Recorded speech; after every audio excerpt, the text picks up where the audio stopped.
Good morning. Welcome back to the Jimmy Pipes Network. We got a special guest today. Powerful guys. Phil, say hello. Hi. Say hello to anyone. Oh, no, it's not live. It's going to be good. We're going right to it. We're going to be talking about the dangers of the poison fentanyl today. As drastic as a problem as it is, I've been doing my homework. It's on my heart to help out as best I can. I'm starting from ground zero. Using this network, the Jimmy Pipes Network. Please subscribe to this network, especially if you're a family or someone that's been touched by this, which is, it's got to be a million of us in some way. We have to team up, and we got to find some kind of a lobby to make change, to battle this thing. I think we can do it. And you want to know why I think we can do it? Because nobody can tell me we can't do something about this, because we got this thing coming over the border unmolested, right? It's coming over and some of the things Phil's going to educate us on. It's coming over the internet with impunity too. We don't even think about this. It's in all of our homes.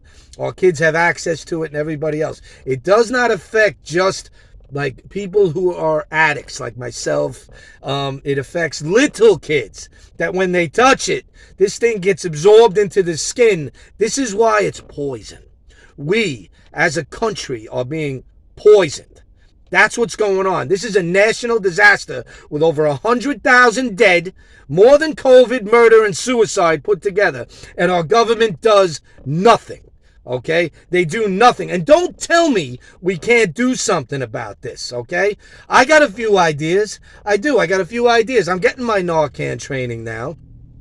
And I think we should put it in every establishment and in every home. I think we should mandate it, since we're all being murdered pretty much, or poisoned, whatever you want to call it, with 100,000 plus dead. And it's rising very quickly. Oh, you can't do it, Jim. That's not practical. Why not? They made us wear masks, didn't they? They didn't even work. They made us wear them. Every one of us wore a mask. Don't even work. What about the shots? The shots don't work. I think we all know that now. I knew from the beginning. They made us take shots that don't work. All of us. You're telling me we can't get narcan in every establishment, in every home, like masks were put in? So now when someone succumbs to this poison, we don't have it right at our fingertips? You're telling me we can't do that? We can do that. We can actually do that to combat this thing. And that will save lives. Is anybody interested? Is anybody interested? I'm interested. I'm getting all upset. It happens to me all the time. I'm sorry. At least I didn't curse. Mom will be happy. She hates when I curse on the network. I'm going to turn it over to Phil. I want to introduce you to my good friend Phil. I've known him a while. He's very passionate about a lot of things, and I'm really proud of him. And Phil, tell us a little bit about yourself and why you're here. Hi, how you doing? Philip, alcoholic addict.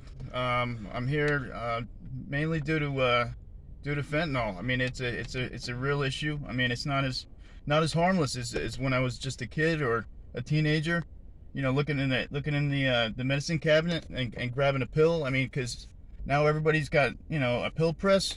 You know, a couple $100 get you a pill press. You throw in some fentanyl, and you know, someone could experiment, and then they're done. Wow. You know, luckily somebody came home in the right time. My kid's mother, you know, found me totally out on the floor, and you know, it's happened a few times.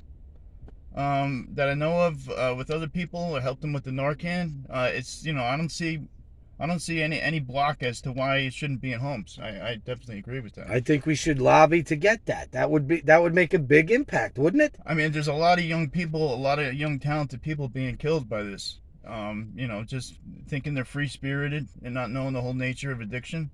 And that before you know it, they're in way too deep, and their life is lost. And those are the innocents I'm talking about. Absolutely. And there's thousands and thousands upon thousands of them. But what about now? You used Narcan on one of your friends, you said, or two of them? Yeah, two of my friends. So yeah. what happened? What'd you see? Oh, well, I mean, you know, I was pretty private in my addiction. Most of it was just at my household, right? So, because I was, you know, the nature of addiction is isolating. So I was isolating. You know, a friend of mine came by, or a fast friend, as you like to say, you know, acquaintances. You know, he went to the bathroom. Next thing you know, I'm like, well, where is this guy? Why is it taking so long? So I go to the bathroom, try to open the door, and I had to budge it open because he's laid up against the door.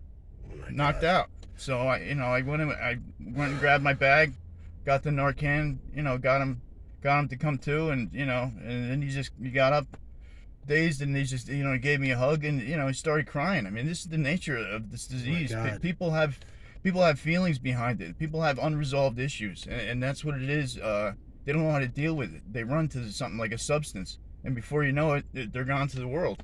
Wow. So for now, just practical. I'm big on solutions. Anyone who knows me has been with this network for a little while knows that I'm more focused on solutions than anything else. And to me, you might have saved that man's life. Am I wrong about this? No, absolutely. I was privileged to be able to do that. I mean, it's unfortunately it was a bad part of his life, as well as mine. But I mean, I'm grateful to have my eyes wide open on the other side of this thing, and I'm just, I'm grateful for the opportunity to help any way I can. For the awareness. Well, you're helping a lot, Phil. We'll get back to you in a moment.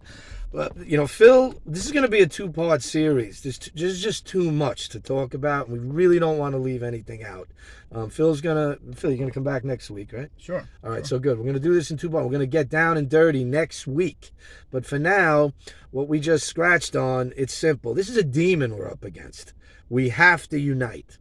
We have to unite.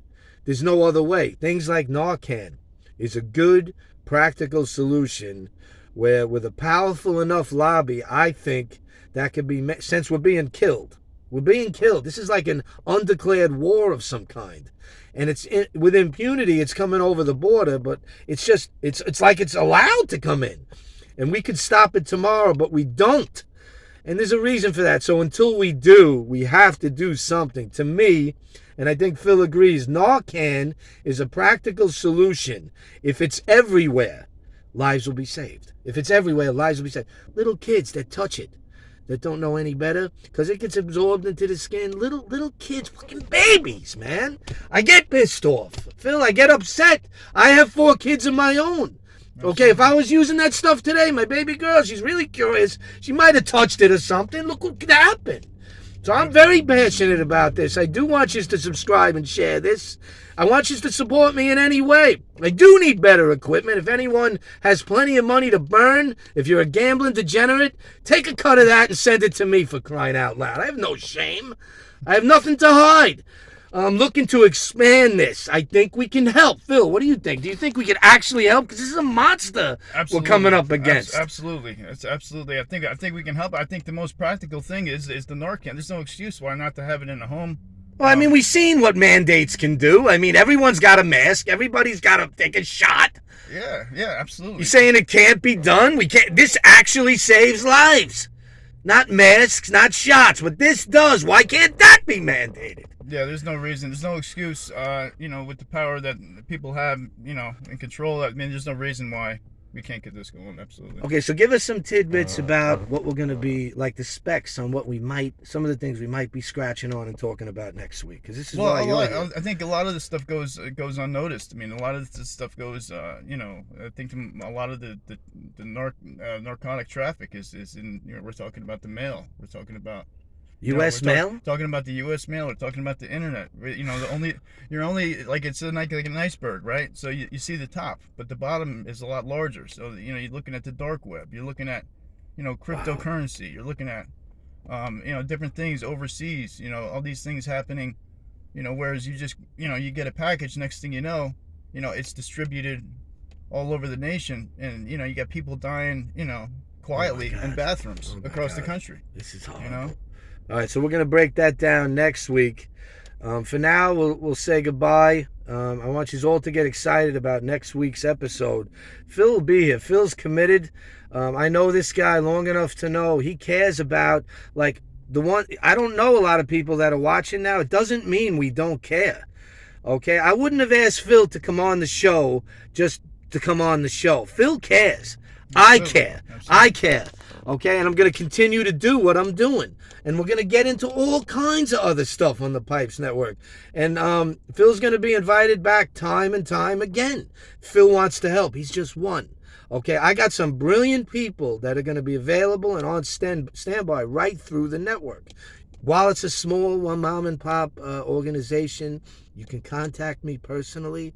Okay, you can email me. My phone number's on the thing. We're gonna do real interactive stuff here on the level that goes far beyond what we're doing now. I'm just preaching, right? I'm just preaching, right? That's not an insult. Somebody said, "Oh, you're just preaching." I said, well, "You know what? That's actually a compliment." I wouldn't mind being a preacher after everything. Gosh, God, you actually use me for something like that. I'm all in, by the way. But let's do it for the right reasons. I'm concerned about anyone who's lost anyone. Contact me. Subscribe. You have to subscribe. You have to get the alerts. We want this to grow. Okay, I'm not looking to be some bit. Yeah, I'd like to be on Good Morning America. I would. That'd be fun. Why not? Why not? That'd be fun. I'll take you with me. First episode Hey, on Good why Morning not? America. Sure. Okay, good. But it's not a joke. Hey, we're kidding around a little bit. It's really not a joke. We're serious about what we're doing right now. We will be back next week. And until then, be good to yourself. If you're struggling with addiction, just understand it does not have to be that way. It does not have to be that way. You can get past it all. You could get past it all. You could put it to sleep forever. Just like me and Phil are doing, man. Life is good now, Phil. Absolutely. I thought people resented me that did it. I mean, it's a whole lot of things that facilitate a drug user's life. For me to keep on with the addiction, I started manufacturing things. I mean, I have support. I'm getting family back. Day by day. My friends are coming back. We push people away. It's an isolation disease. It's very lonely. I mean, I got a great daughter. She's 6 years old. Wow. God forbid something would have happened, and that's really what crushed me into when I finally surrendered to this illness. Is I was in the shower crying my eyes out, saying, "God, please take this from me, because I can't handle it anymore. Something's got to change." Wow. And I know death's around the corner, so then So the program I'm and so proud of you, man. yeah, thank you. So On the much. you got my support. You know that. Appreciate already. that. I'm there for Phil. I'm here for a number of years. Okay, I'm going to continue as I get better, as I get stronger, as I build this network. I give you my word. I will look out for as many as I can until the end.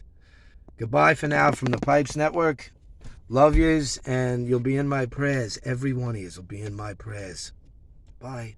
Thank you. Goodbye.